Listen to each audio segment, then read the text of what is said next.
Hello, you amazing people. Welcome back to RX Memes. Thank you so much to my first 3 commenters in my last video and today's comment of the day, which I thought was hilarious. Today I have a different question for you because I'm seriously lost. I want to replay Pokemon on Game Boy. I just picked up a used Game Boy from Kijiji and I'm wondering if I should play Pokemon Yellow, Blue, Red, Gold, or Silver. Or if you have any other suggestions for one of the more advanced Pokemon games, please let me know because I am really eager to get back into training and catching them all. So let me know in the comments what you think. Today we're going to be jumping into r/PROREVENGE because I found some actually good stories there again. I was away for a couple days, literally just baking. I had some family friends over, so I was real busy, but I am back now and let's get into today's video. A coworker was eating people's lunches, so I poisoned them and got them fired. So, I like to bring my own food into the office, and we have a fridge to put things into. And I have my food in tubs with my name on them. A coworker would sometimes not see people's names on food and think it was theirs, so would heat it up and eat it, and then apologize. They did this enough for it to be an annoyance, but not enough for our employers to really care. This has been happening with my food for once or twice a month. Last month I had enough, and I like spicy food, but don't bring it into the office as sometimes I'll let people try some of my food and my cooking. I ordered a bag of ghost chili peppers and put the full bag into a big pot of chili that would last for several days. I took this into the office and had it for lunch every day. Midweek, my lunch went missing and I was waiting for the person who was stealing my lunch to get a shock when they ate my lunch. What happened in reality was someone got sent home sick, and the next day they were off and I was told they went to the doctors for stomach pains. 2 weeks went by and the coworker who was off refused to talk about it and said HR was involved, so I knew they were going to try to get me fired. I went home and ordered another bag of ghost chilies and made another batch of my chili, this time with only 1 chili in a single tub. I put this in the freezer and the following Monday I was told I had an HR meeting that day. I refused and said they need to give me 24 hours to find someone to come into the meeting with me. And the next day I had my manager come into the meeting and brought in my now heated ghost chili infused chili. The long and short is I was told I could be fired for trying to poison the person who was stealing my lunch, and I asked if they admitted to stealing people's lunch, which they did. I then said I have a batch of the chili in question with me, and I like spicy food. My liking spicy food shouldn't stop me from having it at work since it doesn't smell when heated, like fish. And my manager agreed it was the person who took my lunch without knowing how spicy it was, and I should not be held liable if they eat something of someone else's that doesn't agree with them. My manager and I then ate some of the chili and offered it to the other people in the meeting, some of which tried it and agreed while it was spicy, it was clearly what I liked, as I was fine eating it. The meeting ended and nothing happened. I wasn't taken into another meeting and my lunch wasn't taken anymore. But the person who had stole our lunch got a slap on the wrist and was allowed to stay at work. Lunches started to go missing again, so my manager went to HR to say that the lunches were going missing and he knew who was taking it and had proof this time. And while they asked for the proof, he presented the meeting record with the line highlighted where they admitted they had stolen lunch and the line where HR said that this was not what the meeting was about. They were fired the next day for theft of property and told they would not be given a reference. I can see this from 2 perspectives. I feel if anyone had the audacity isn't the right word. If anyone had I don't know what the right word is, to be honest, but if anyone was eating lunches often, like somebody else's lunch, maybe they're going through a tough time and they're starving or they can't afford food or something like that. I mean, I can see it from that perspective. And with that, I would say for that person to just be upfront, maybe tell your workplace if they have resources. I've worked in not-for-profit that helps people like this. Or even be honest with your coworkers. I'm sure that they would help you. However, when the entitlement comes along and you try to get somebody fired because you didn't like what they made, that's absolutely ridiculous and you should be fired for that. Or at least get a tummy ache. If I was gonna do this, I don't know if I'd do spicy food. I do feel like that's overdone in this situation. Laxatives, that could be classified as poisoning. Unless I'm not gonna make any jokes. Never mind. You guys get offended really easily sometimes. But if you made a squid ink paella Then their teeth would be black, and then you'd know who it was. That would be like a friendly way of doing it, I think. Friendly revenge. New subreddit r/friendly revenge. Never mess with a rancher and a neighbor. My father had the ultimate revenge when I was a kid. I grew up on a horse ranch in Colorado. We had a long piece of property, about 80 acres, and we raised Missouri foxtrotters. We had lived there for almost 20 years when some folks bought a strip of property way at the back of our land. It was a strange plot of land as it was very narrow and was sandwiched between our back fence and a busy county road. We were surprised anyone would buy it actually, as it forced the house to be pretty close to said road.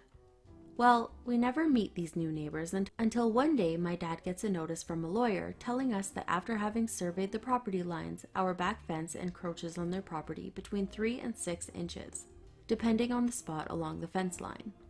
These folks had never met us, never introduced themselves. Our first introduction was this legal demand.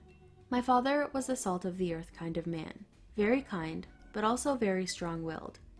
He called these folks, arranged a meeting, and tried to talk some sense into them. First, did 3 to 6 inches really matter that much? And why had they not come to us to talk it through? He even offered a number of different compromises. These folks were hostile from the get-go. They demanded he move the fence immediately or they would sue. Apparently, the law stated they had to put their house so far away from our fence line, and they wanted to push it as far back from the road as they could when they built it. So they wanted that 6 inches very badly. I still remember when my dad got home from the meeting. He hung his hat up and shook his head when he told my mom in this slow way, "Well, looks like we got the kind of folks for neighbors you don't ever want to have for neighbors." They sued and won, and we were forced to move the fence in 2 weeks. I say we because I was the free slave labor, as all farm kids are in this kind of thing. All that fencing material and the time were a big cost for my family, but we got the work done in early spring. Here is where the fun comes in. So the new neighbors broke ground and built all through the end of winter and into spring.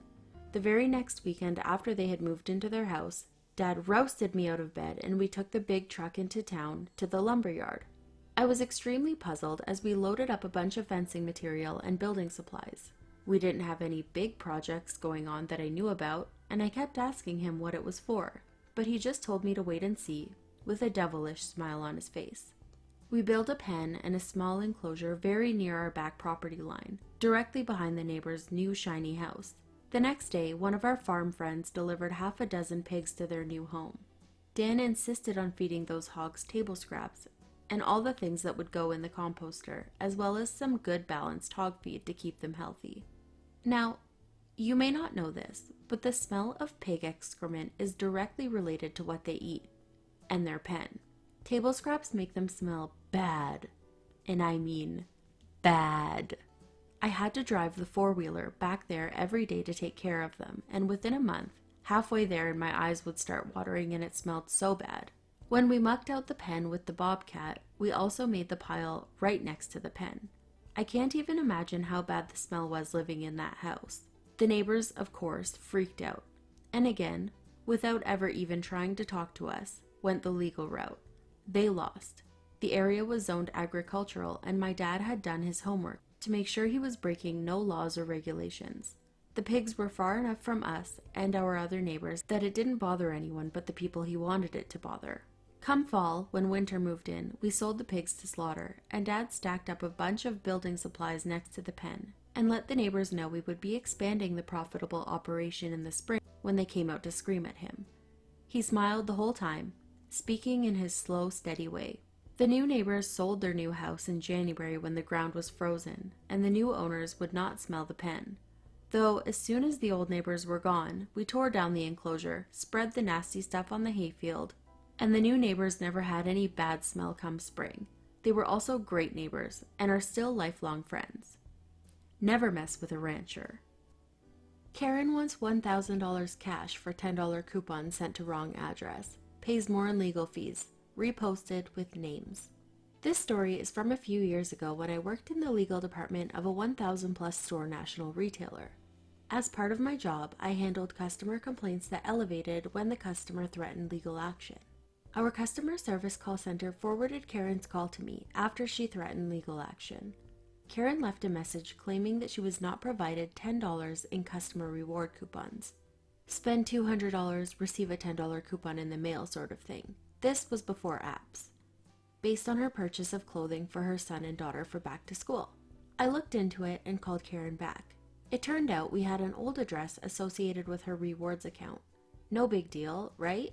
I spoke to Karen and offered to send her the original $10 coupon and an additional $25 for her trouble to the correct address. That did not satisfy Karen. She claimed we should have known her address and threatened to sue us if we didn't pay her $1,000 in cash. Her rationale was that it would cost us at least $1,000 to defend the suit. She was in a state in which our company did not have any offices, so we should just pay it to her. I declined, but still forwarded her the $10 coupon she was entitled to, pursuant to our rewards program. Sure enough, she sued us for breach of contract, fraud, and any other conceivable charge. I went to my boss, the COO, and told him the story. He asked what I wanted to do. I said I'd rather pay legal fees to a defense attorney than pay Karen, and he agreed. I contacted outside counsel. Our awesome attorney explained the situation to him.